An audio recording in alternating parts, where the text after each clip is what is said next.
esse primeiro encontro presencial do Falando de Amor. Esse evento para mim é um ato de amor, de coragem, de fé no amor, nos encontros. Estou emocionada.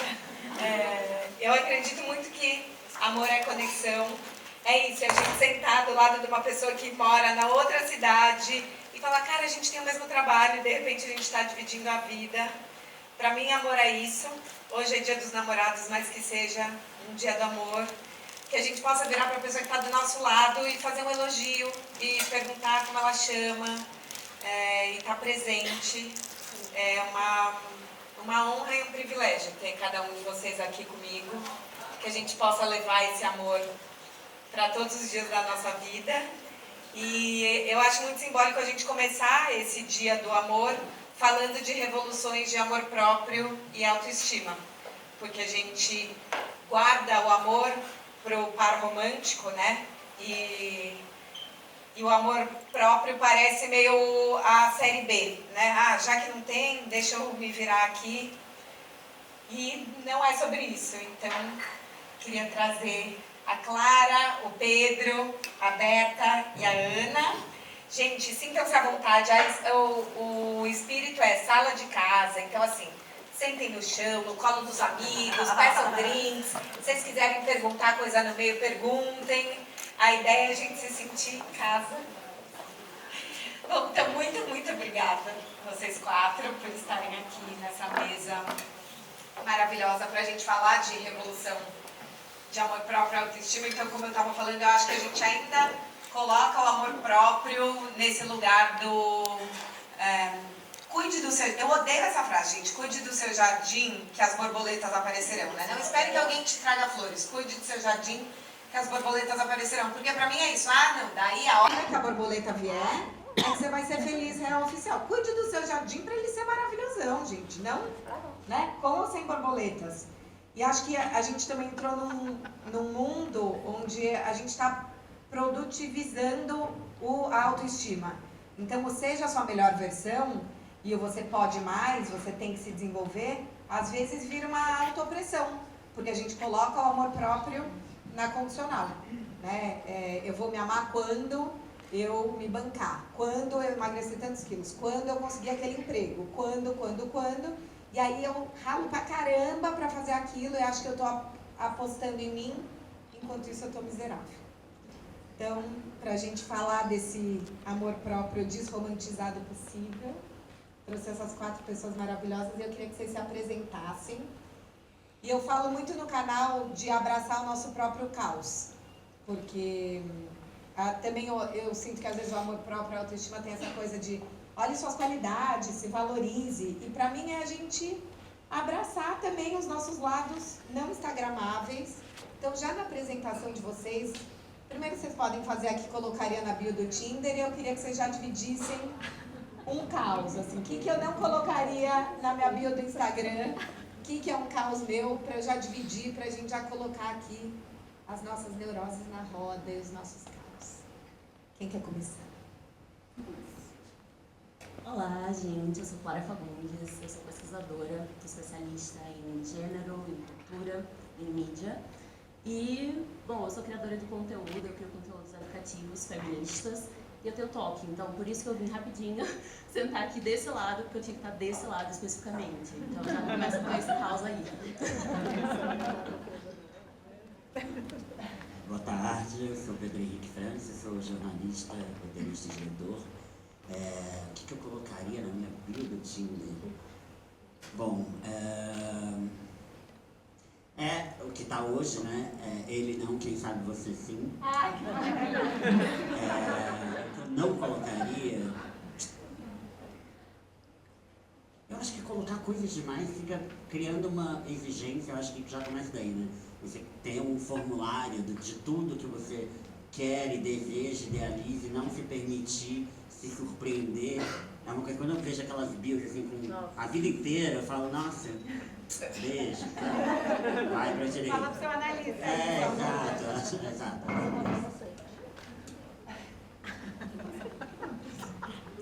Oi, eu sou Berta Salles. E eu sou podcaster, eu tenho um podcast chamado Pepe Cansada, são de mulheres exaustas, de lidar com os relacionamentos e com homens, né, especificamente, que a gente sabe que é um babado. E eu tenho um outro podcast chamado Rádio Endorfina, que é justamente sobre esse reencontro e com a minha autoestima e esse processo que eu venho vivendo há uns 2 anos, que eu entendi que eu precisava cuidar de mim e que era um processo interno, assim, para eu poder não me relacionar com alguém, mas para eu viver em paz comigo mesma. E eu, no meu Tinder, no meu Bumble, eu prefiro o Bumble, não sei vocês. A curadoria é melhor, né? Poderia ser uma publi.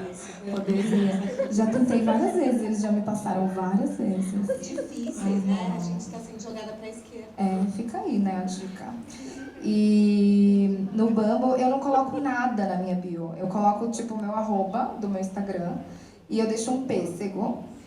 Porque eu me acho gostosa, igual um pêssegão. E aí eu só deixo lá. E eu sou um mistério no Instagram, no Tinder e no Bumble. Então, eu tenho muito bode de quem coloca muita coisa também. E eu mando gifs, eu gosto de pessoas com senso de humor. Então, acho que é isso. Acabou. Beijos. Olá, boa tarde. Eu sou a Ana Kessler, da Fórmula do Recomeço. Sou publicitária de formação e me tornei terapeuta de família e casal também, em função da Fórmula do Recomeço, que é uma empresa de reestruturação para mulheres em situação de separação e em relacionamentos conflituosos. Eu não sei o que eu botaria no meu Tinder, eu desativei meu Tinder. Acho que eu botaria que eu sou a borboleta, cultive o seu jardim. Né? Cultiva aí seu jardim, deixa eu ver. Eu estava contando para a Clara e para as meninas que eu tenho um paciente que o primeiro encontro dele, que depois virou namoro, a moça chegou, chinelo de praia, bermudão, blasé, e ela disse, olha, depois virou namoro, e ela disse, olha, pro cara merecer eu me arrumar para ele, eu tenho que ir pro primeiro encontro como eu sou, eu tenho que ver se o cara me merece. Se merece o tempo. Cavada, a gente fez a troco de nada. Quem de nós fez isso? A gente se empiriquita, todo mundo se monta antes de saber se a pessoa vale a pena. Então é uma lição pra gente. Vamos primeiro ver se a pessoa vale a pena, baixar as expectativas e depois a gente se mostra. Acho que é isso. Ana, queria até começar falando da Fórmula do Recomeço, porque sempre que eu abro caixinha para perguntar o que abala a autoestima das pessoas, sempre vem a rejeição, né? É muito mais fácil a gente estar se amando quando a gente está recebendo biscoito, quando a gente está num relacionamento estável, né? Perfeita, nunca errou.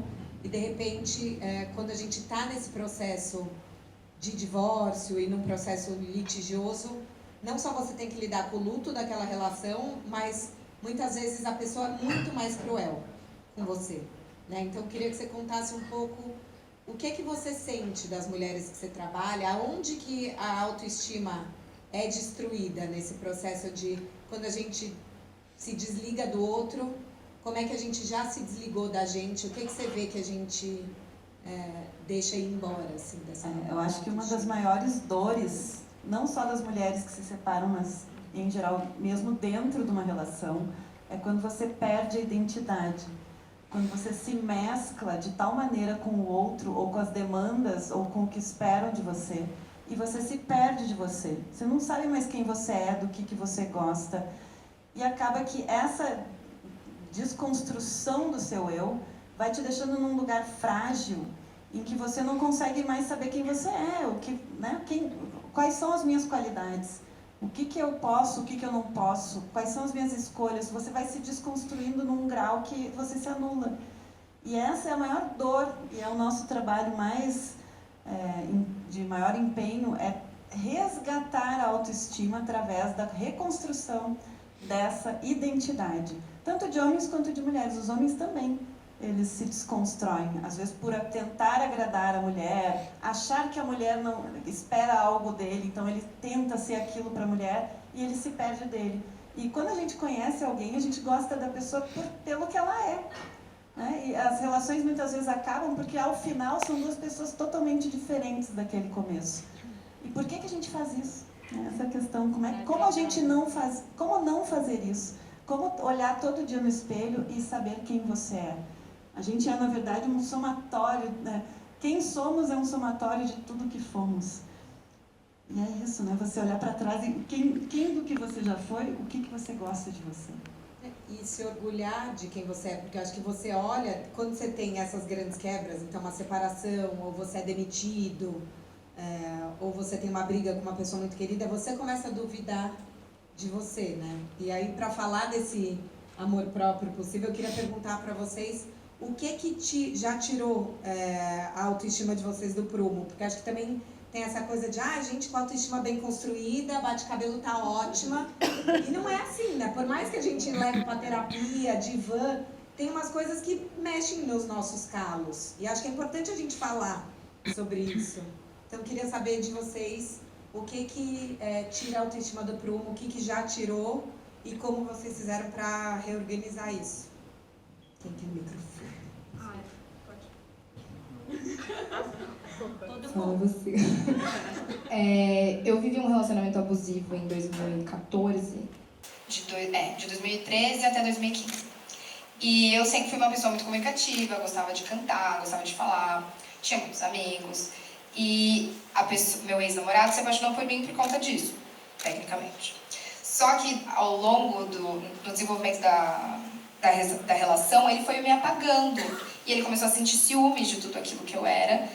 E quando eu vi, eu não sabia quem eu era. E eu entrei numa crise de pânico sinistra, assim, tive uma crise depressiva quando a gente terminou, porque foi essa busca pelo eu, que eu perdi no meio do caminho. Então, a pessoa tirou tudo de mim que eu tinha de melhor. E anulou aquilo por conta de ciúmes, de obsessão. E foi muito difícil, assim. E esse é o meu relato, assim, basicamente. Bom, eu penso muito, assim, numa situação específica. Pra mim foi uma trend que rolou na pandemia, que era pra ser 15 dias mais, e a pessoa revolucionou a vida. Ela comprou uma cobertura em Veneza, ela casou, ela teve filhos. E eu me lembro, assim, que na primeira eu já tava me sentindo mal, mas eu fui fundo. Fui cair ali, ó, que meu Deus, a pandemia tava existindo. Eu tava sobrevivendo, eu tava fazendo o que dá pra fazer, e essa galera tava mudando tudo, né? Então acho que aí foi um momento. E no começo da pandemia também, eu como pesquisadora, eu pesquiso tendências, futuros, ninguém estava sabendo lidar com o presente. Então os meus clientes, aqueles clientes que eu confiava, que vai dar certo, sumiram. E aí eu fiquei, ok, que massa, construí toda uma carreira, agora acabou, porque por causa de uma pandemia eu não tenho controle nenhum.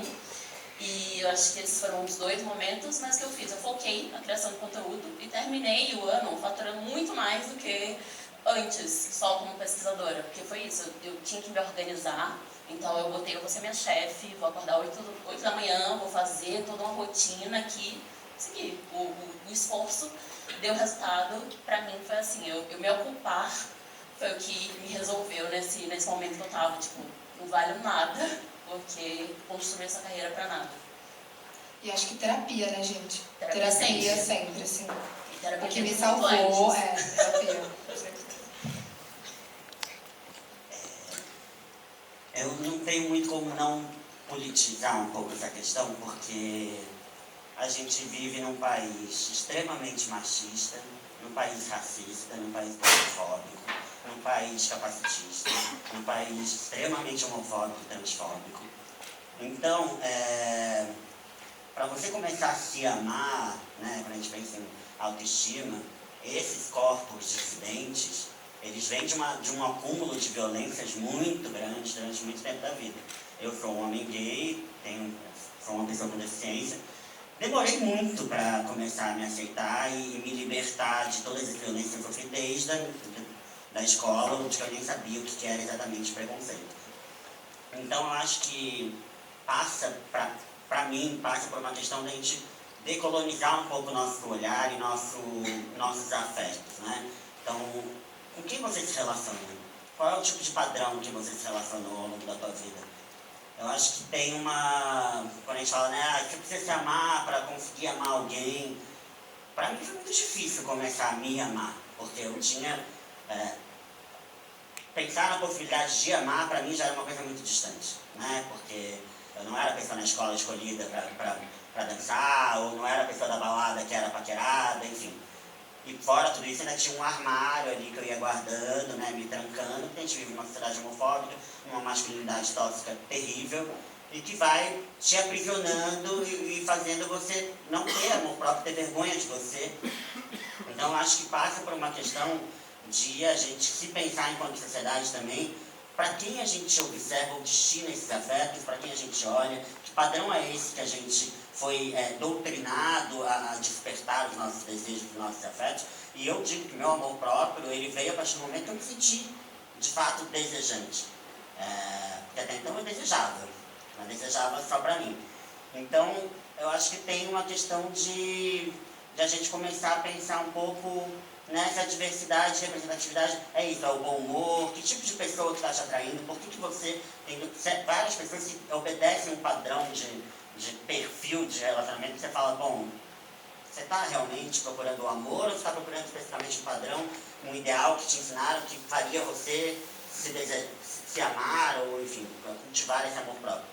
Então, eu acho que é isso um pouco meu relato. Eu acho que a gente tem um lugar aí de amor próprio que a gente precisa se repensar mesmo enquanto sociedade, para onde a gente está direcionando esses olhares, esses desejos, esse tesão, esse afeto, porque para mim é um pouco sobre isso. Meu amor, ele veio a partir do momento que eu consegui interagir e estar no relacionamento e entender que aquilo poderia ser uma via de mão dupla, claro, justamente por conta de tudo isso, né, de todas essas violências que a gente vive nesse país, que a gente se permite estar em alguns lugares de não amor próprio. E aí a gente cai num relacionamento abusivo, a gente cai num relacionamento tóxico, a gente cai num relacionamento só para estar naquele relacionamento.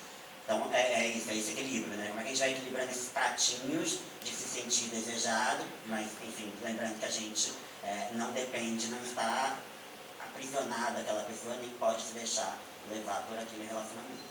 Acho muito importante você falar isso. E outro dia você fez um post sobre capacitismo, que é isso, todo mundo fala, vamos amar as diferenças, mas na prática, quantos amigos com deficiência você tem? Quantos amigos negros você tem? Quantos amigos trans você tem? Eu acho que esse discurso do amor próprio vem nesse lugar do se vira você. Mas não dá pra gente negar que é isso, que você vai sofrer muito mais preconceito do que um homem cis, branco, rico. Né? A gente estava conversando outro dia sobre a questão do corpo. Não dá assim, não, mas você tem que se amar como você é. Não dá pra a gente esquecer que sim, o cara vai chamar a mulher de gorda. Né? Então tem um lugar assim, como a gente transforma isso de uma forma política? Porque senão parece assim, não, se vira e se ame como você é. Mas como lidar com esses preconceitos o tempo inteiro, né? Que é sobre os nossos corpos, sobre os nossos trabalhos, sobre quem a gente é, que vira a relação abusiva, é você falar alto. Eu entrevistei as meninas da Bahia e a Cozinha Mineira, e uma delas falou, eu entendia que o cara não queria me levar para conhecer os pais, porque eu sou uma mulher trans. E a outra falou, cara, a gente brigou por isso, porque você não tem que entender. E ela falou, pra mim já tá bom. E isso é tão difícil, né? Então, assim, como lidar? Aonde já bateu isso em vocês? E como é que a gente faz para lidar com essa opressão que vem? Porque você tá ficando velha, né? Então, assim, nossa, mas já passou dos 40, não casou? Porque você é gay, porque você tem deficiência, porque você é gorda, porque você é bi. Como lidar com isso, sabe? E de uma forma política e social. Bom, na minha parte de pesquisa, tem alguns pontos. Acho que primeiro a gente tem que sair dessa lógica liberal e individual do você se vira aí, e se você for forte o suficiente, não importa nada. Vai ser aquela... É o que entra na cultura do makeover. Eu chamo de cultura do makeover tudo que você bota um condicional para alcançar algo incrível. Então, quando eu emagrecer 10 quilos, eu vou criar um canal no YouTube. Quando eu botar um aparelho, alisar o cabelo, aí eu vou ser a princesa Genovia. Então, isso a gente traz para o amor próprio também. Quando eu tiver amor próprio, nada mais vai me abalar. Sofri preconceito a vida toda. Riem do jeito que eu falo, falam do meu corpo, mas quando eu tiver amor próprio, aí pronto, aí tá resolvido. Então acho que o primeiro ponto é esse, é socializar essas questões, porque as nossas inseguranças são sociais, elas são políticas. Eu não inventei que eu tenho insegurança com o meu corpo, eu não inventei que eu sou alta demais, que eu sou desproporcional, que o meu sotaque é engraçado, eu não inventei isso. Outras pessoas fizeram esses comentários pra mim, outras pessoas vieram falar, por que você não depila? Por que você não faz isso? Por que você não faz aquilo? A gente não surgiu com isso sozinho, então não tem como a solução ser da gente, né? Tem que realmente vir esse compartilhamento. Eu acho que parte daí também a ideia da síndrome da impostora, né? Que a gente fica ali, e isso bate muito em mulheres também, que tipo, eu sou uma farsa, a qualquer momento alguém vai me descobrir que eu estava enganando esse tempo todo. Nossa, eu não era tão inteligente assim, eu não era tão criativa assim, eu não era nada tanto assim.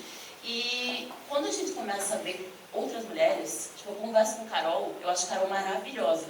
E daí ela também tem inseguranças. Ué, aí eu converso com Berta também tem inseguranças. Será que todas as mulheres que eu conheço, mulheres que eu admiro, são farsas?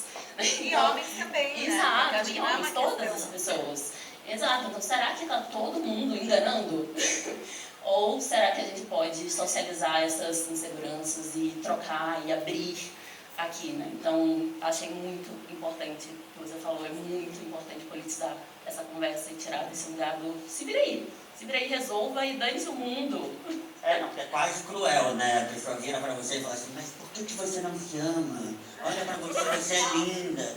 Você fala, bom, nunca ninguém me fala isso, né? Você tá me falando porque você é minha amiga, mas eu passei anos, décadas da minha vida sendo diminuído por alguém.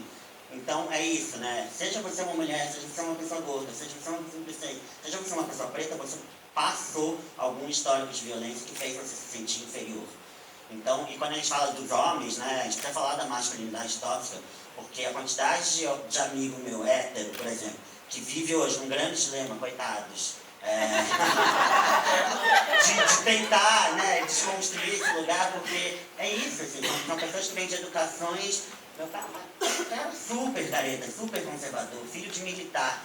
Então, assim, é uma coisa que vai, é uma bola de neve, que assim, enquanto esses homens não entenderem que eles precisam parar com esse lugar da misoginia, que eles precisam parar com esse lugar da cultura do bullying, né? Isso precisa ser uma coisa que precisa ser repensada nas escolas urgentemente, porque é ali que vem a grande maioria dos nossos traumas, né, em geral. Então, isso precisa ser politizado, precisa ser pensado, transformado em política pública, transformado em política educacional, porque muito das autoestimas, você vê a quantidade de jovens hoje com depressão e, enfim, eu tenho algumas amigas que trabalham em lugares de escolas, enfim, uma amiga minha que é diretora de uma escola do dia estava contando de uma menina que tentou se matar. Ou seja, a situação e precisa ser falada sobre o suicídio. A gente tem um grande tabu, né, sobre esses assuntos. Então, quanto mais a gente naturalizar, e a coisa da diversidade que você falou também é muito interessante, porque eu lembro muito de uma conversa que eu tive com a Regina Casé, ela foi quando ela adotou o filho dela, o Rock, como ela começou a entender o tamanho da bolha que ela vivia, porque ela começou, todos os lugares que ela ia, ela olhava, contava para ver quantas pessoas pretas tinham naquele ambiente. Então, quando você é uma pessoa preta e vive num ambiente branco, quando você é uma pessoa com deficiência e vive num ambiente padronizado, entre aspas, normal, quando você vive num ambiente em que você não se vê, e aí isso vale também para as estruturas de poder, para os filmes, para as produções audiovisuais, para as campanhas publicitárias, por isso a importância, a autoestima é construída baseada nisso também, né? Na construção de mídia, onde é que você se vê? Se você não tem uma celebridade que é parecida com você, quantas mulheres pretas hoje em dia, ou tem a Isa, tem, enfim, diversas artistas pretas hoje para se inspirar e poder falar, eu posso ser bonita, posso ser gostosa, eu posso estar no palco. Então, essa construção, ela depende muito também desses lugares que a gente está ocupando. Então, cadê essas pessoas, né? Quando a gente tiver essa concentração padronizada de homens cis, brancos, heterossexuais, ricos, quem que vai me dizer, mas por que você é tão incrível? Eu amo quando é assim, você é incrível, né? Nem você é tão bonito, você é incrível, pra dar uma desculpa, assim, tipo, mas você tem outras qualidades. Não, eu quero me sentir bonita, eu quero me sentir sexy, eu quero me sentir atraente. Então, assim, vamos repensar isso juntos, porque, enfim, é um pouco... Acho que esse é o caminho para a gente começar de fato, sair desse lugar romanceado do amor, que é incrível, eu sou muito fã. A gente se fala disso há muito tempo, a gente conversa muito sobre amor, a gente já trocou muita coisa, mas a gente não tem como dissociar, esses assuntos. Então, ou a gente melhora enquanto sociedade, ou a gente vai viver continuando esse amor do príncipe, da princesa, enfim. E desse olhar pra gente, né? Você estava falando, eu lembrei de 2 documentários, tem um na Apple que chama Coming Out, se não me engano, que é sobre como os gays são representados na mídia e como isso impacta os homens. Então, desde não ter representatividade nenhuma, até a Ellen ter sido a primeira mulher que falou eu sou gay mesmo, até os caras que durante muito tempo, então o homem gay é o amigo desmunhecado da Julia Roberts. É sempre esse lugar, né? E daí a questão dele, no papel, é ele ser gay. Não, ele é um homem gay. O papel do hétero não é ser um homem ou uma mulher hétero. Ele é o advogado, ele é o que está em crise com a família. E a gente ainda tem esse lugar. E para as mulheres também, né? Tem uma pesquisa, tem um documentário de 2011 que fala que 89% dos filmes que tem mulheres como protagonistas são filmes de amor. Quer dizer, o nosso final feliz é sempre achar o cara. E aí se a narrativa é que ela é uma advogada, no fim ela se envolve com o promotor e o final feliz é que ela casou com o promotor. Então a gente aprende essas narrativas, que você vai se amar e vai ser incrível quando você estiver nesse lugar, né?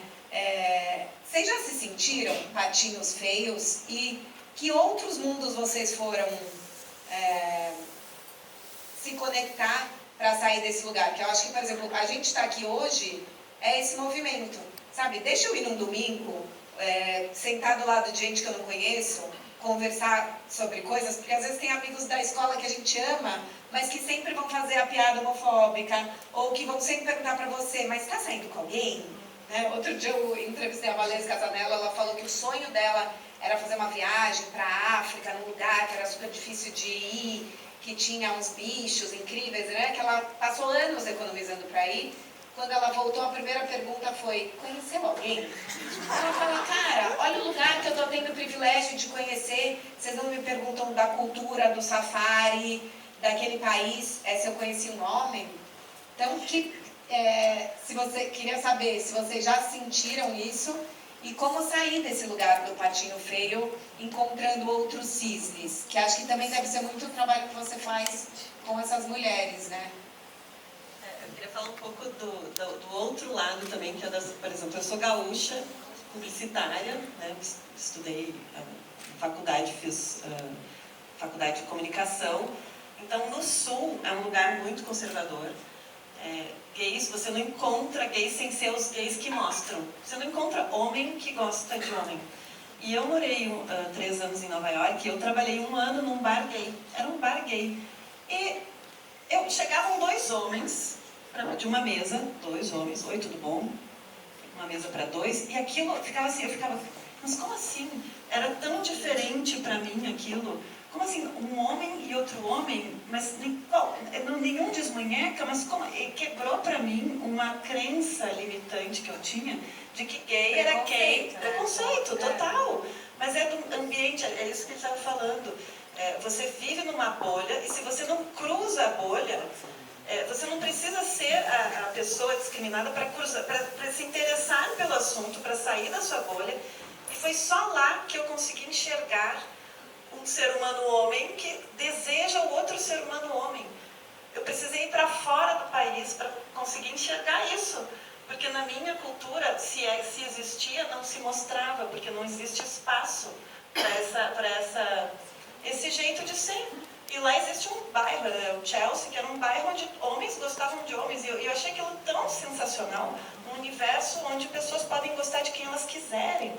Isso quebrou para mim uma crença interna minha. Imagina, eu tenho 48, isso foi quando eu tinha 20 anos. De lá para cá, eu acho que a sociedade evoluiu muito, fala-se sobre isso, mas a gente precisa romper as nossas bolhas, eu acho que é isso. Cada um, mesmo que aquilo não diga respeito a você, se interesse, vá, pesquise, converse, agregue, traga mais gente diferente para o seu círculo. Em vez de barrar, é a mesma coisa, eu sou pró, não sei o quê, mas você não tem um amigo. Falando desse lance de patinho feio e tal, eu sentia muita falta quando eu estava crescendo. Eu sou uma pessoa que tem distúrbio alimentar desde os 8 anos de idade. E eu sentia muita falta de me olhar, tipo, olhar pra mídia, olhar pros lugares e me reconhecer, assim. Eu fui uma adolescente gorda e eu tinha um pai militar dentro de casa que fazia questão de todos os dias afirmar o quão gorda eu estava, o quão feia eu estava por estar gorda. E isso não me dava o direito de me sentir amada. Então, eu descobri que eu podia ser amada, eu demorei muito para descobrir que eu podia ser uma pessoa amada. E você olhar para lugares e se reconhecer é muito importante. Então, acho que o que a gente está fazendo aqui hoje também tem esse lugar, sabe? Assim, que o Pedro faz, né? Das pessoas olharem e se verem, tipo, ver você falando numa mesa, enfim, protagonizando várias coisas é muito importante. Eu sentia muita falta disso quando eu estava crescendo. Hoje em dia é muito mais tranquilo, porque é isso, porque eu consigo me reconhecer olhando um pouco mais ao redor, sabe? Então, acho que isso... Eu acho que essa ressignificação desses personagens é uma cobrança que eu faço muito hoje em dia para os meus colegas do audiovisual, assim, porque a gente se baseia muito nas coisas que a gente assiste, né? Nos filmes, né? A gente durante anos, as mulheres ficaram desejando o príncipe encantado, porque é isso que os filmes traziam, né? Não traziam as complexidades, não traziam as próprias naturezas femininas, né? Geralmente homens, diretores falando sobre esse universo feminino. Bom, existe uma questão aqui que precisa ser realmente compreendida. Então, é uma cobrança que eu faço muito hoje, é uma atividade que eu faço muito hoje no audiovisual, tanto na publicidade quanto, enfim, na dramaturgia, da gente começar a isso. Você mesmo falou, mas não tem um homem que desconhece, porque durante décadas a gente tinha, ou era programa de humor, ou era o personagem afetado da novela que era o engraçado, que era o amigo gay da mulher, divertido. Não tem uma coisa de... E tudo bem ser essa pessoa, tudo super bem. Você pode ser afeminado, você pode ser o que a gente chama de POC, né? Enfim, dentro da nossa comunidade, mas existem diversas pessoas. Uma pessoa gay não é exatamente um arco-íris inteiro. Então, existe uma responsabilidade do audiovisual e das empresas também. Quando a gente pensa em corporações, a gente tem que lembrar a violência que é produzida nas escolas, ela com frequência é reproduzida em ambientes de trabalho. Porque, né, de novo, a masculinidade tóxica não se cura e vai reproduzindo esse tipo de comportamento em todos os ambientes. Então, os ambientes de trabalho também tem que ter uma preocupação nesse lugar de estimular a diversidade, estimular a convivência com pessoas diferentes, para que a gente possa olhar todo mundo e sentir, de fato, de repente, você fala, nossa, não reparei em você, sabe, essa pessoa diferente, estava aqui organizado para o meu foco de sempre e de repente comecei a conversar e conviver e ver que outros corpos podem ser muito mais interessantes às vezes do que a meta que eu tinha ali fixa do homem gostoso, tararara. Então, assim, eu acho que é uma responsabilidade social a gente também, enquanto trabalhadores do audiovisual, enfim, CEOs, empresários, entender que a sociedade vai melhorar também quando a gente trouxer esse tipo de diversidade e representatividade para a gente conviver e se admirar e gostar e ter tesão, querer ir para a cama, querer casar, querer ter filhos. Então é todo um processo. Eu acho que também a gente tem que sair desse lugar da representação em terceira pessoa, né? Então é um homem representando uma mulher, ou é uma pessoa hétero representando uma pessoa gay, e aí fica raso, né? Fica raso. Então aquele personagem não tem complexidade, aquele personagem ele entra no lugar do cômico, quase o sidekick, né? Do outro personagem, que aí sim vai ser uma pessoa padrão, e aí vai ter uma narrativa que tem complexidade. E quando a gente pensa nisso do humor, cabe pra tudo, né? O personagem gordo, que é só gordo. O personagem que é negro, e essa é a grande questão da vida, não tem mais outra. É exatamente isso. Né? E a gente pensa, não, é antigo. São as comédias românticas dos anos 90. Não. Aqui eu nunca da Netflix, recente, tem um personagem que está ali só para ser gordo. Ele, tipo, a única função dele é, ai que engraçado, ele é gordo, ele come demais. Então tá aí, tá na representação, a gente está vivendo esse único olhar, essa única voz, e tá caindo na ideia de que existe uma diversidade. Mas não existe, porque essa diversidade está sendo contada por outras pessoas. Não somos nós contando as nossas histórias com as nossas complexidades, né? E voltando para o patinho feio, para mim, o que mudou a minha vida foi a neutralidade do corpo. Eu estava ali acostumada, né, primeiro com a positividade do corpo, que é tipo, suas curvas e tal, e eu não me identificava muito com esse sentimento, ok? Até porque estava todo mundo ao redor dizendo outras coisas. E aí, eu comecei a prestar atenção no que eu valorizava no outro. Tipo, eu não valorizava o corpo do outro. Eu valorizava essa pessoa entrega algo pro mundo, essa pessoa é criativa, essa pessoa tem ideias, essa pessoa é ambiciosa, essa pessoa tem sonhos, ela me dá vontade de passar uma noite conversando com ela. Então, calma aí, por que eu estou valorizando em mim? Esse é o critério que eu tenho de amor próprio, é a minha beleza, o fato de estar mais perto ou mais longe do padrão. E eu nunca vou caber exatamente no padrão, ninguém nunca vai caber, porque mesmo a pessoa mais padrão, ela vai envelhecer, e aí ficou velha demais, já não é padrão. Então, assim, não dá pra gente ganhar essa luta. Por que eu estou valorizando em mim, botando esse como critério, condição principal, quando eu não faço isso com mais ninguém? Nenhuma amiga, nenhuma conhecida, nenhuma pessoa que eu não gosto, eu vou dizer, não gosto dela por causa da cara dela, eu não gosto dela por causa do corpo dela. Isso não acontece. Então eu estava ali num filtro que foi ensinado pra gente, foi um critério ensinado, e que quando eu descobri que o corpo é o que me permite fazer coisas, por causa do meu corpo eu posso produzir, por causa do meu corpo eu posso sair e encontrar um amigo, por causa do meu corpo eu posso me exercitar. Foi outro lugar, porque daí deixou de ser algo que me impedia. Tipo, hoje eu tô feia, eu não vou sair de casa, porque o meu corpo não está como eu deveria estar. Ou eu não vou para a piscina porque eu não quero mostrar minha barriga. Jamais. Hoje em dia, assim, mesmo se eu olhar para o espelho e não tiver minhas curvas, tudo perfeito, maravilhosa, gostosa, acabou. Eu vou e vou fazer minhas coisas. Meu corpo me permite fazer coisas, ele não me impede, hoje. Esse body positive foi uma grande loucura, né? Sim, de repente. Porque você acorda às vezes se odiando, tipo, e tá tudo bem, né? Era só isso que eu tinha pra dizer mesmo. Mas esse ponto é maravilhoso, porque acho que a gente tem esse lugar do o amor próprio, é eu me amar o tempo inteiro. E até o Clécio está aqui, que é um dos meus alunos da confraria, a gente também, um dos livros que a gente estudou é de uma psicóloga que foi estudar neurociência para ver os efeitos do amor quimicamente no corpo, e tem um lugar de... É muito mais você estar presente, um pensamento de mindfulness, deixa eu me odiar plenamente hoje. Isso é amor também, não é assim, não, vamos olhar pro lado bom. Não, hoje eu tô angustiada pra caramba, hoje eu tô me odiando, hoje não tá legal. Isso também é amor. Que acho que tem um lugar eu amo a Brené Brown, e tem, né, o TED dela, não por acaso, é o mais visto do mundo, que é o poder da vulnerabilidade. Mas eu acho que a gente ainda usa a vulnerabilidade um pouco como pedágio, que é assim, tá bom, então agora a gente pode falar, mas se você quiser ir embora por isso, tudo bem. Então eu mostro, mas eu me culpo, sabe? Olha, eu sou, assim, quantas vezes eu já não ouvi de alunos, de gente que escreve, eu sou carente demais, então é por isso que as relações não vão pra frente. Ou eu sou controladora, e muitas vezes isso acontece porque a gente já expôs isso, e alguém que a gente amava muito falou, tá vendo? É por isso que você é uma bosta. Então, eu até queria perguntar pra Ana se você vê muito isso, assim, de pessoas que você atende, que expuseram a vulnerabilidade e foram chafurdadas nela, e como vocês fazem pra...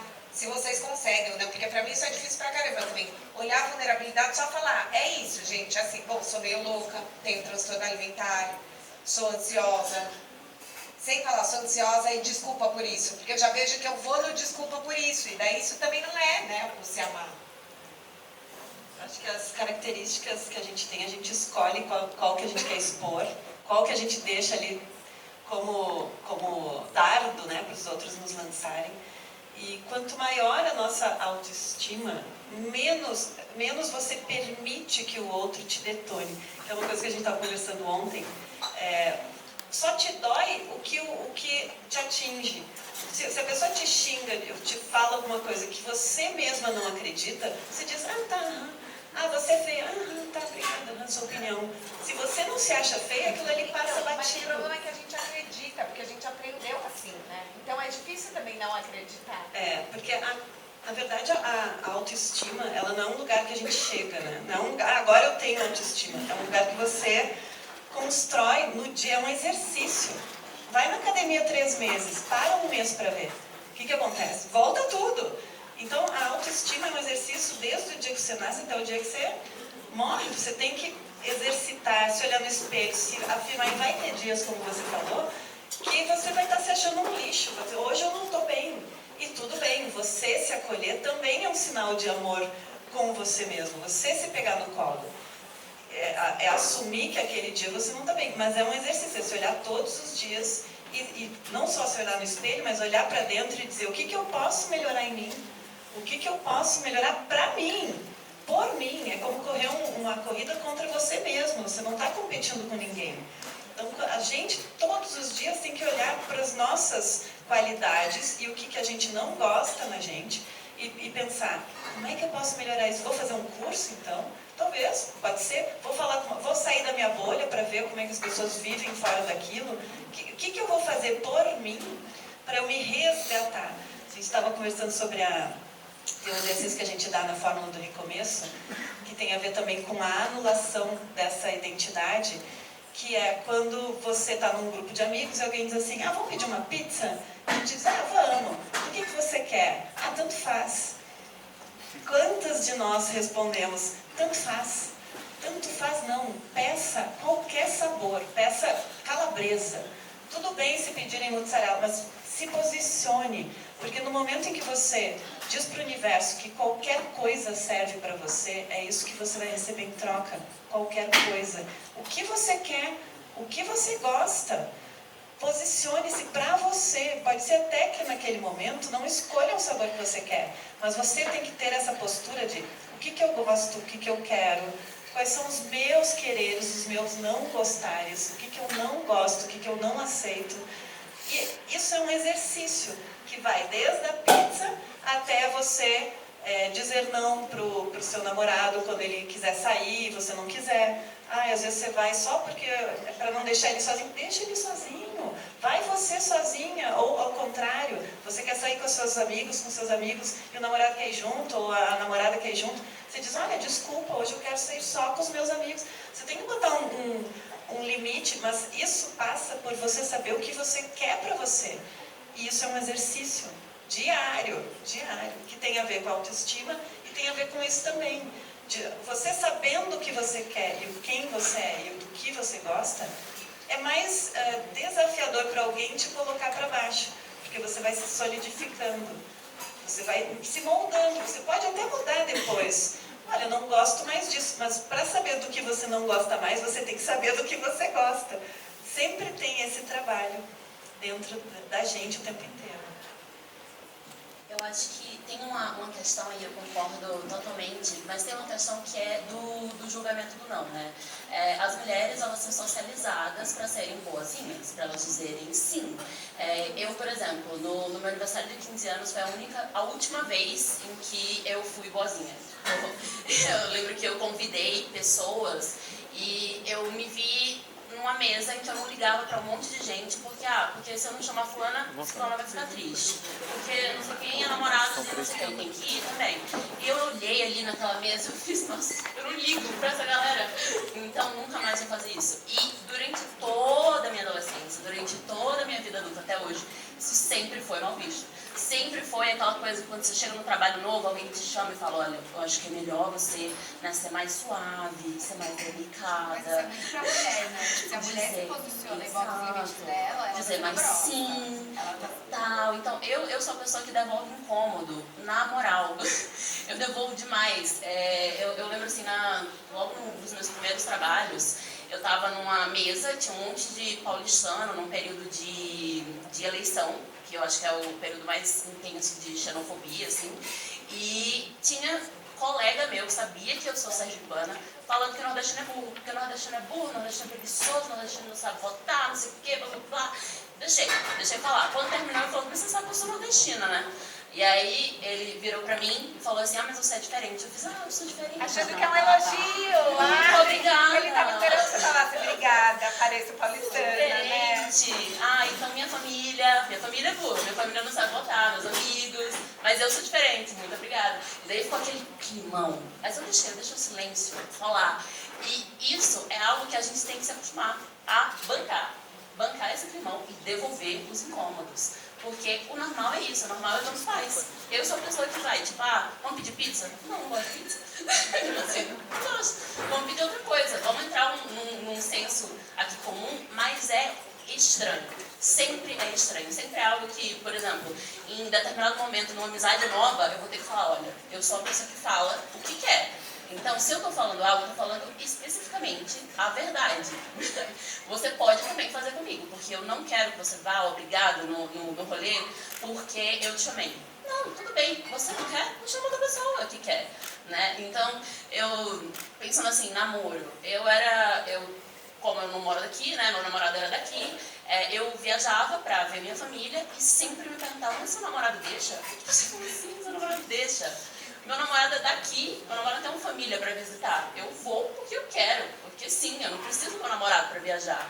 Então, sempre tem isso, né? Tem um lugar que é nosso, que é da insegurança, de a gente não encontrar os nossos queros, os nossos odeios e os nossos posicionamentos. Mas também tem todo mundo falando para você que, na verdade, é melhor você ser um pouco mais suave, um pouco mais boazinha, um pouco mais feminista. Né? E daí, quando você se bota como braba, eu sou braba, é isso, essa faz parte da minha personalidade, melhor, eu não acho que é defeito, sabe assim, então eu não vou pedir desculpa por isso. E incentivo todas as mulheres, todo mundo que já teve esse sentimento de tipo, mas aqui, se eu falar isso, eu vou criar um climão. Tudo bem. Então, até queria pegar esse gancho, perguntar para mim, para o Pedro, para a Berta, que climões vocês já bancaram? Porque a gente ouvindo, acho que isso, gente, climão é um ato político. Porque às vezes a gente até fala ou não, mas às vezes você fala assim, não, mas é melhor eu já pedir desculpa logo, e daí a gente já pede desculpa, né? Aquela coisa, não pode dormir brigado. Então, pra gente ter outras inspirações, que climões vocês já bancaram e que no fim falou, cara, foi bom pra mim mesmo, foi um ato de amor. Comigo. Eu sou taurina, né? Aquelas que começam assim. Comigo é sempre com comida. E tem comidas que eu não gosto. E eu, tipo, sei lá, vai jantar com família de namorado. E aí, tipo, sempre tem algum manjar de coco, alguma coisa assim. Eu odeio coco.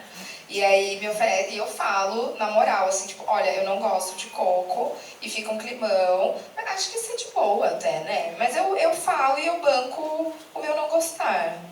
É isso. A masculinidade tóxica, não é porque a pessoa é gay que ela deixa de existir. Né? Então, na nossa comunidade, o que não falta são homens tóxicos que estão reproduzindo comportamentos quase homofóbicos e padronizados. Então, com alguma frequência, você falou desse post, que eu falava, né? Com quantos amigos PCDs você tem, quantos afetos já foram despertados por PCDs, quantos desejos, e aí eu coloquei entre parênteses, desejos não fetiches, você já teve por algum PCD? Porque assim, eu tenho um monte de amigo progressista, né, tudo bem resolvido, não sei o que, desconstruído, mas não vamos ver. Então assim, nesse momento eu falei com algumas pessoas sobre isso. Eu disse, tá, mas você, né, cadê? Você está sempre reproduzindo o mesmo perfil de pessoas com quem você desenvolve algum tipo de relacionamento. E várias pessoas também vieram falar comigo, porque eu falava nesse post falando, aposto que não preencheu nenhuma mão, né? E de fato, várias não preencheram uma mão, talvez para a grande maioria, eu era o único representante da comunidade PCD na vida delas. Então, o desconforto, ele é revolucionário. Eu acho que é o que você falou mesmo. Chega. Basta. Tipo, não dá pra gente ouvir piada, ouvir alguns tipos de comentários e ficar em silêncio. Porque quem cala consente tá avalizando aquele tipo de violência. Então, assim, outro dia tinha um casal, uns amigos meus héteros, falando sobre um amigo nosso, a gente não via há muito tempo, não sei o quê. Eu falei, bom, gente, mas ele já bateu na mulher, né? Que bom que vocês não estão mais falando com ele, porque assim, não dá pra vocês ficarem passando pano pra homem que agride mulher ainda em 2022. Falando um pouco sobre, né, a representatividade audiovisual, só voltando um pouco. Ano passado foi lançado um filme com o Leandro Hassum interpretando uma pessoa com nanismo com efeitos especiais. Um filme cheio de problemáticas e piadas horrorosas. Você fala, cara, não tem uma pessoa dentro da Netflix, que era uma produção original da Netflix, que falou isso. Talvez talvez acho que não tá muito, não precisava de muito. Não precisava ter muito neurônio para entender que aquilo era violento, porque era uma pessoa, um homem. Ele deve ter mais louco ainda, porque é um homem que foi gordo, passou por uma cirurgia para talvez, não sei se para ser feliz ou para se adaptar, dane-se, esse é um problema dele, é uma escolha dele. Mas um cara que viveu por várias violências, com certeza por ser gordo, fez durante anos 1 milhão de piadas dele mesmo. Tem um reality show, um stand-up comedy da Netflix, da Hannah Gadsby, que é maravilhoso. E ela fala muito sobre isso. Ela é uma mulher fora do padrão, gorda, sapatão. E ela fala, durante muitos anos, eu me autodepreciei para ser aceito pelos outros. Só que quando você está se autodepreciando, você não está... Você está se humilhando. É uma humilhação, não é uma aceitação. Então, e aí é um stand-up muito maravilhoso que ela fala, eu estou encerrando a minha carreira aqui, porque para mim não faz mais sentido fazer humor, porque através de 1 milhão de violências que eu passei, que eu camuflei para ser aceito por vocês. Então, esse tipo de pequenas violências, ela está presente no nosso ambiente o tempo inteiro, seja uma piada racista, machista, homofóbica, transfóbica, gordofóbica, e a gente tem que estar vigilante porque a gente tem que repreender, porque assim, chega, não dá pra ficar mais, ai, mimimi é um caralho, entendeu?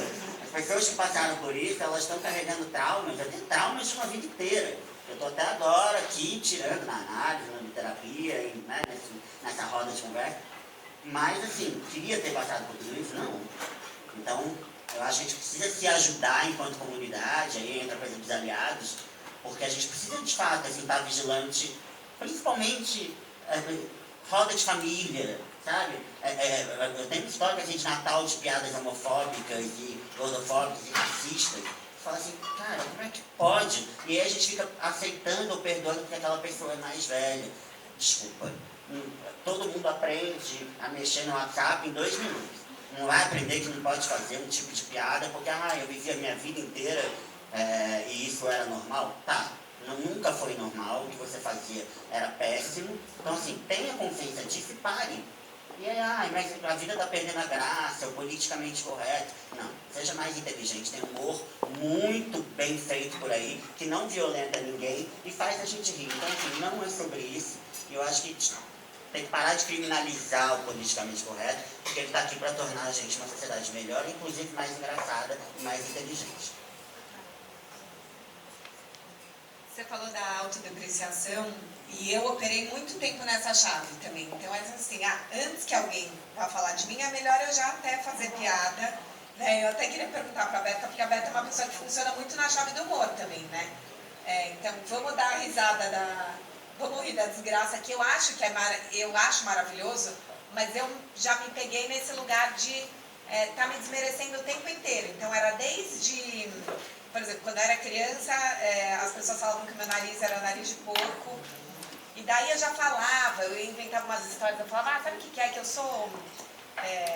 Eu nasci, como fala, antes do tempo, prematura. E daí eu falava, daí foram me tirar da minha mãe, daí o nariz passou aqui, é isso mesmo, foi no parto, o nariz, eu já fazia piada.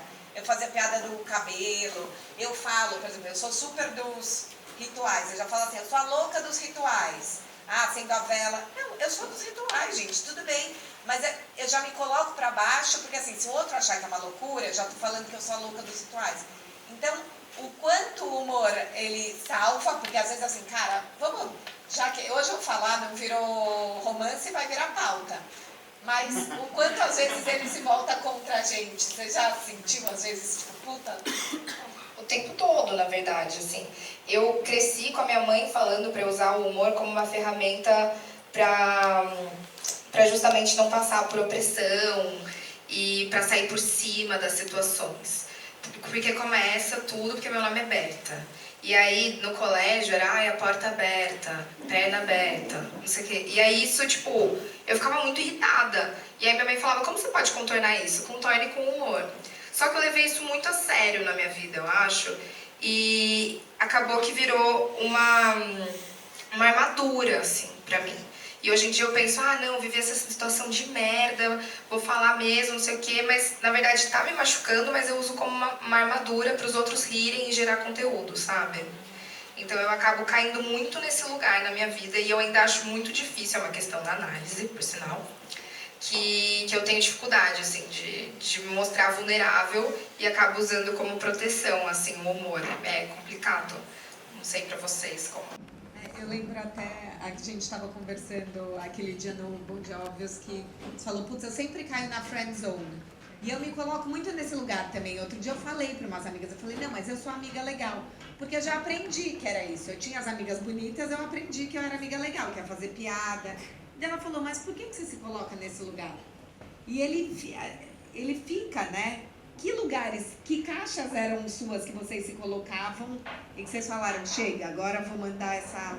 Assim, eu posso até visitar, mas posso ser outras coisas.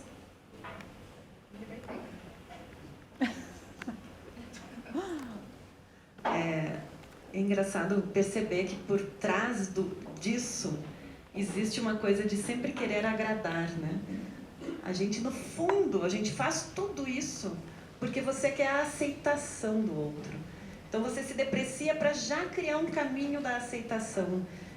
E essa é uma das maiores dores também que a gente vê lá dentro da forma de recomeço, especialmente em relacionamentos longos e mulheres que a gente passou a vida inteira ouvindo que a boa mulher valorosa é aquela que se doa, que cuida, que abdica de si pelo outro, pelos filhos, pela casa. Décadas desse discurso colocaram lá dentro da nossa cabeça, mesmo que a gente já não acredite mais nisso, mas uma coisa é racional, outra coisa é emocional.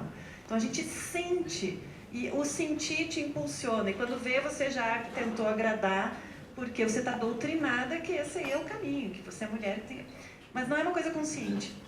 E um dos trabalhos que a gente faz dentro da forma do recomeço, uma das ferramentas, a gente tem a analogia da lanterna, né? Que todos nós temos uma luz própria, individual, e tem qualidades. Cada um de nós tem uma luz, que seria o facho de luz da lanterna. O que acontece dentro de relações? Você vai apontando essa lanterna para o outro. Então você aponta para o seu namorado, para sua namorada, para o seu filho, para sua filha, para o pet, para a sogra. Você vai apontando e dando a sua energia para os outros, e você vai caindo num breu, numa escuridão, e quando você vê, você está apagada, você está não considerada no seu meio, as pessoas não te consideram, nem olham para você, nem percebem que você está ali, você está numa escuridão, num canto escuro. Então, o movimento da lanterna que a gente faz dentro da fórmula é fazer com que essa mulher aponte a lanterna para ela de novo. E isso é muito interessante porque ela, volta a se enxergar. Quando ela passa a ser o foco da vida dela, ela entra em foco para ela. E ela consegue ver as qualidades, os defeitos, o que ela quer melhorar nela. E ela começa a trabalhar ela. E ao trabalhar ela resgata essa luz que ela tem própria, e todos em volta passam a enxergá-la, como se ela entrasse no palco, no meio de um holofote. E é aquela mulher que a gente diz, nossa, você está tão bonita, o que você fez? Simplesmente ela olhou para ela. Ela começou a focar a energia e o tempo dela nela mesma. Ou nele, também isso serve para homens também. Então, esse movimento da lanterna é um movimento que todas nós podemos fazer. Na hora de você fazer para o outro e dizer, espere só um pouquinho, eu quero realmente dar o meu tempo. O que eu quero para mim agora? O que eu quero neste momento? Eu faço um exercício muito... esse fim de semana, especialmente, várias amigas foram para a Serra, né? Grupo de amigas, e eu não fui. E aí elas mandando fotos na cachoeira, no não sei o quê, e eu falei, ai, que bom, eu estou exatamente onde eu queria estar. Eu fico muito feliz que elas estão muito felizes, mas que bom que eu fiquei aqui, porque eu estou exatamente onde eu queria estar. E como é bom trazer para a consciência isso, porque senão a gente fica naquele, eu queria ter ido junto, elas estão se divertindo e eu não. Sim, que bom que elas estão se divertindo, mas que bom que eu estou aqui. E acabou rolando esse encontro aqui também, que foi ótimo. Mas é bom ter essa consciência. Estou fazendo o que eu quero para mim agora? Estou sentado com as pessoas que eu quero neste momento? O que eu estou fazendo para mim nesse momento que é para mim? E não é para agradar, não é para... Claro que, eventualmente, quem é mãe, a gente tem que ceder. A criança, ela não tem condições de fazer a própria comida, então quando ela está com fome, você vai lá e faz. Mas são pontuais. Se você é mãe ou pai, você tem a missão de educar e fazer algo pelo seu filho, ok. Mas o quanto isso rouba você de você e o como você preserva a sua identidade e o seu querer, o seu desejo, é um exercício também. Primeiro, lindíssimo. Concordo plenamente. E segundo, eu acho que tem algo muito poderoso também, que é pensar quem está nos cercando, né? Porque muitas vezes esse lugar do desconforto vem também do outro. Quando eu me mudei pra cá, eu sentia que eu estava sempre incomodando meus amigos, que tipo, parecia que eu estava exigindo demais. Então eu sou difícil, eu sou exigente, eu sou carente. E aí eu percebi que não era isso, é que eu estava com as amizades erradas. É que eu entregava tudo que eu queria. Eu era aquela amiga para aquelas pessoas. Então, ao invés de, tipo, não, isso é um defeito meu, então eu vou me corrigir, eu vou deixar de ser assim e tal, talvez eu esteja num círculo errado, eu esteja num círculo que não está me entregando o que eu tô dando. Tipo, essas pessoas estão tirando tudo de mim e eu não tô recebendo quase nada em troca e, ao mesmo tempo, eu tô sendo como se fosse um peso aqui. Então, beleza, fui lá, terminei as amizades como se fosse relacionamento, tipo, muito obrigada por tudo. Não é você, sou eu. Valeu, foi bom, adeus. E comecei novas amizades. E hoje as minhas amizades aqui em São Paulo são tão poderosas quanto as minhas de infância, porque são essas pessoas que estão abertas a afetos, estão abertas a entregar a vulnerabilidade, a entregar as coisas que você não contaria publicamente. Porque essa sou a pessoa. Eu quero estar entre pessoas que podem compartilhar sonhos, que podem compartilhar, pô, amiga, fiz e não deu certo. Não deu certo e não precisar ser humor. Eu falo, nossa, que merda, hein? Que merda. Torci por você, não rolou, mas vamos pensar em outra coisa. Então, acho que também tem esse lugar de a gente repensar quem tá ao nosso redor. Porque será que é a gente que tem que mudar? Ou será que são as pessoas ali que estão fazendo algo que é uma característica nossa virar um defeito, um problema a ser resolvido? Antes de abrir para as perguntas, queria perguntar para vocês que revoluções, acho que a Clara deu um exemplo para o Pedro e para a Berta, que revoluções vocês fizeram de amor para vocês, sem ser o makeover, porque acho que é isso, a gente pensa, não, quando mudou tudo, e às vezes é só isso, cara, foi ter outros amigos. Pequenas, grandes revoluções amorosas. Eu acho que a questão da aceitação, né? Quando saio do armário, quando eu aceito a minha deficiência, porque é isso, né? Em tese, a gente vive numa sociedade tão capacitista que durante muitos anos eu fiquei tentando me enquadrar ao máximo à normalidade. Então minha mãe dizia, você não tem nada, você é que nem todo mundo. Não, erro total, mas enfim. Errou tentando acertar mães. Mas eu acho que tem um lugar de fato da aceitação, e quando você... Essas pequenas... quando eu comecei a escrever no Facebook, né, eu sou uma pessoa que escrevo muito em rede social, Instagram, sobre questões ligadas a mim ou não, e isso me fez não só me aceitar, mas entender que esse era o caminho que eu queria seguir, que isso me fazia bem, e que eu queria sim, e que eu poderia sim ser sexy, que eu poderia sim ser desejado, e é muito doido, porque realmente, assim, no momento que você vira a chavinha, parece que todo mundo percebe, assim, fala que é o... Nossa, o que você fez? Tô ótimo, só isso. Tô ótimo comigo mesmo, não fiz nada, não fiz nenhum preenchimento, não tô malhando, inclusive tô comendo pra caralho, mas é isso, eu acho que quando você entende o seu lugar e o que te deixa confortável, que é desde a pessoa com quem você vive, seja ela companheira ou não, seja seu amigo ou não, ao trabalho que você está, a gente vai se libertando de umas coisinhas e entendendo aonde eu queria estar, que aí eu acho que vai tudo começando a fazer sentido e eu quebro a cabecinha ali. Por mais que você esteja solteiro, como estamos, isso não é mais uma grande questão no sentido... Claro que domingo à noite, dia dos namorados, Netflix, vai bater. Open bar, gente. Exato, é sobre estar aqui. Mas Entender que a solidão não é exatamente esse grande vilão na nossa vida, né? E que sim, às vezes, e muitas vezes, é antes só do que mal acompanhado, porque a gente se submete a cada situação tóxica e horrível só para estar com alguém, só para postar foto no vídeo do Dia dos Namorados, falando assim, cara, nem é feliz, tá vendo? Tava reclamando ontem, tá ali postando para dar geral like e engajamento. Ok, se aquilo tá fazendo ela feliz, tudo certo. Mas entendeu o quanto é feliz mesmo, porque a gente está vivendo nesse lugar de rede social, a gente fica, maquiando muito a nossa vida, tudo muito lindo e tal. Eu já vi alguém me falar, ai, nossa, você é tão feliz. Eu falei, nossa, será que eu posso, né? Tipo, não, eu falei que você está se baseando pelo quê? Pelo que eu posto na rede social? Eu não vou ficar postando eu chorando, não quero. Se eu quiser, eu posto também, lide com isso. Mas eu acho que tem esse lugar um pouco da nossa vida e da rede social que a gente precisa entender um pouco e se desapegar um pouco. Agora no carnaval eu fiquei hospitalizado, né? E eu entrei numa crise de ansiedade maluca, vendo todo mundo no bloquinho, não sei o que lá. Fiquei 2 semanas fora do Instagram. Foi tão bom. Eu não vou ficar aqui fazendo louco, eu continuo, agora voltei com tudo.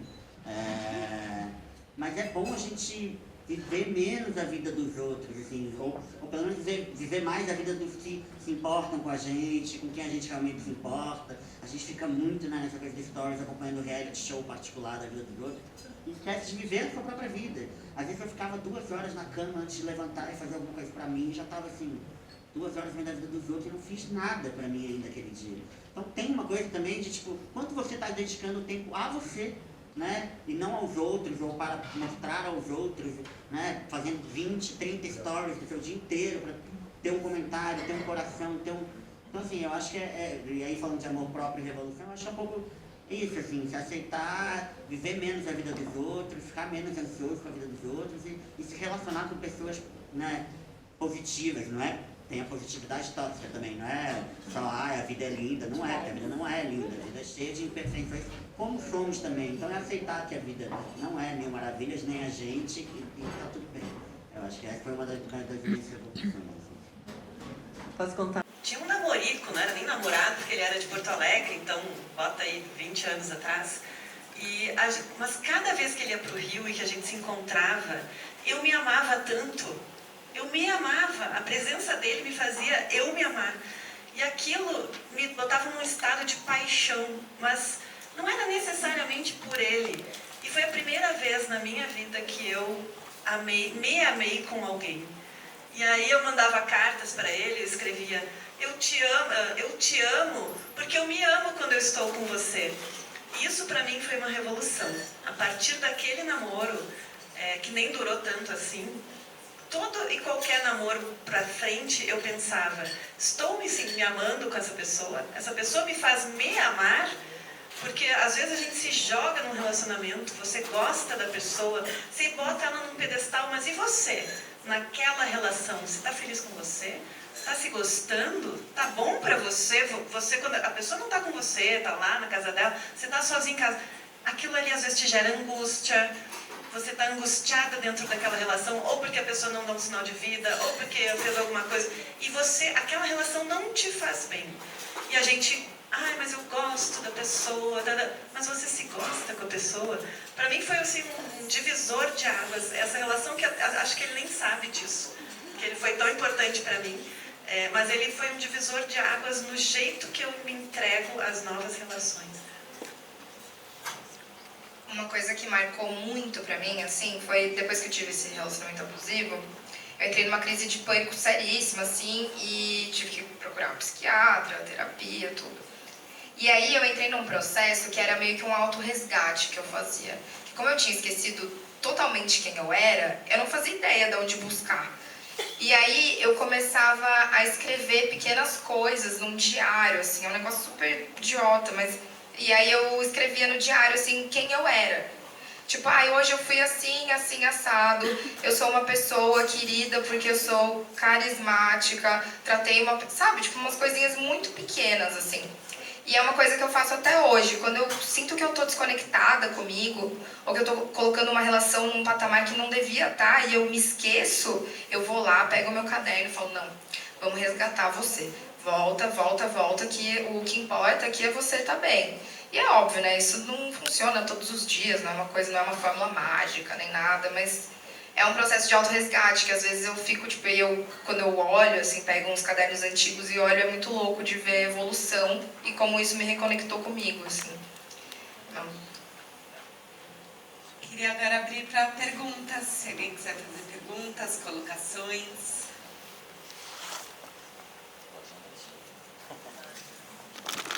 Com o microfone.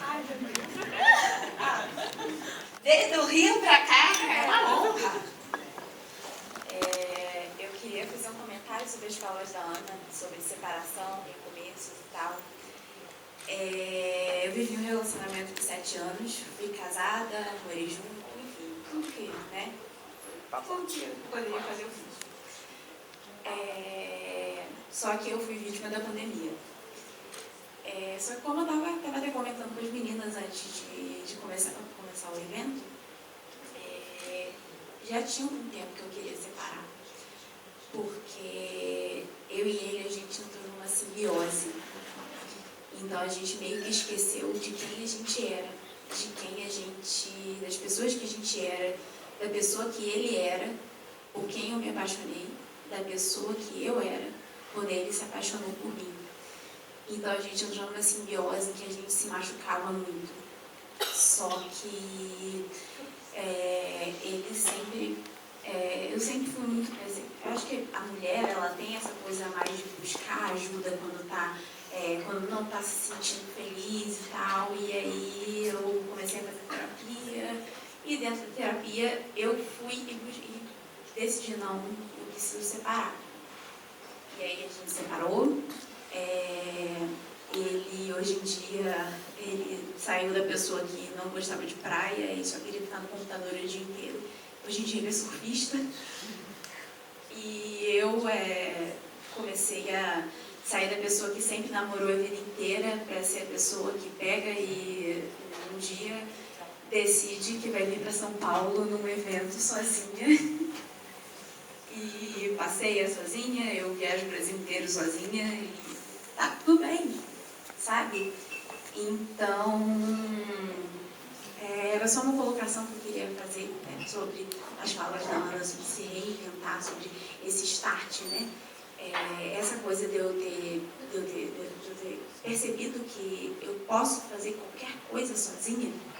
Depois que eu fui para uma viagem para a Chapada dos Veadeiros, que eu peguei um avião até Brasília e eu dirigi sozinha num carro que eu não conhecia até Vila de São Jorge, que é a base, né? Uma das bases para as trilhas, e fiz uma trilha de 12 quilômetros sozinha embaixo de chuva. Eu falei, cara, eu posso fazer o que eu quiser.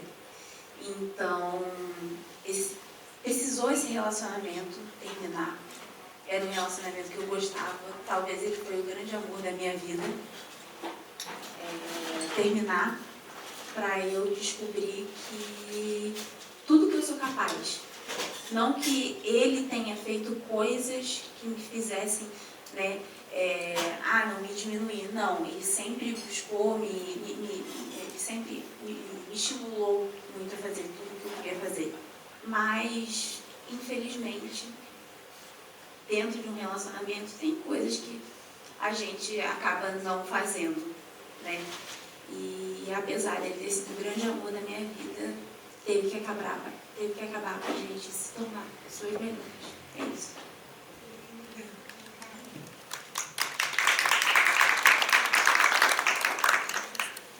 Linda a tua história, e isso nos traz também para uma questão que é quem eu sou ou como eu estou. Às vezes a gente tem uma percepção da gente que a gente diz assim, eu sou isso. Ou, às vezes, a gente até justifica dizendo, eu não sou essa pessoa, me desculpe. Sim, você é também esta pessoa. Você é o somatório de tudo que você já fez, de tudo que você já foi, faz parte de você.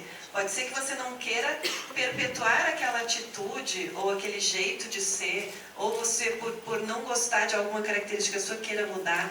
Mas ela está ali dentro, né? A gente tem todas as qualidades e defeitos, todo mundo tem. O que você deixa vir à tona se torna você. Então o trabalho também é esse, é cultivar o que a gente gosta na gente. E é como foi falado aqui, eu não lembro quem falou, que diz assim, eu gosto de tudo que eu sou, tenho as minhas qualidades e não vejo aquilo ali como defeito. O que para uma outra pessoa pode ser um defeito, eu falo alto, para mim é minha qualidade, eu me imponho. Como depende, eu acho que foi isso que falando, depende como você se vende, né? Qual é o seu marketing pessoal. A tua característica, ela pode ser a mais bacana do mundo ou a pior. Como é que você vende isso para o mundo? Acho que como você sente antes do como você vende, né? Eu, como carioca, descendente de italiano, eu falo muito alto. Às vezes parece que eu tô brigando e nem tô, sabe? Então, principalmente quando eu tô brava, as pessoas falam, cara, você fala parecendo que tu é um traficante do morro. E várias vezes eu já ouvi, não, mulher tem que falar baixinho, eu não sei o quê. Só que o meu jeito é uma coisa que eu gosto, sabe? Eu não vou mudar porque a mulher tem que falar baixinho. Alguém tem mais alguma questão, uma colocação?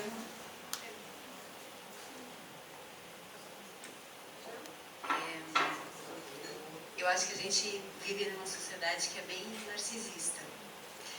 E tirando as questões politicamente ou sociais, né? Eu acho que todo ser humano ele vive nesse dilema, né, de ter convivido com alguma pessoa que dentro do espectro do narcisismo ela é extremamente de um lado, extremamente patológica, tóxica ou não, ao contrário, com muito baixa autoestima e acaba te levando para um buraco também tóxico. E eu tenho ouvido muito sobre esse tema, tentado trabalhar minha autoestima com o fruto, né, de ter tido relacionamentos narcisistas, com pessoas narcisistas tóxicas e tal. E ouvindo assim, tudo que a gente está falando aqui hoje, me veio essa questão de quanto que o narcisismo e a falta, o excesso da autoestima, como que isso caminha, né? Porque, assim, uma das coisas que eu ouvi recentemente é que o narcisismo tem um espectro, que vai do 0 a 10. Então, o narcisista que está lá no 0, 1, 2, 3, é uma pessoa que fica no vitimismo, que fica na posição do tipo, coitadinho de mim, né? Todo mundo me abusa, eu sou baixo, e não consegue dar o passo do amor próprio.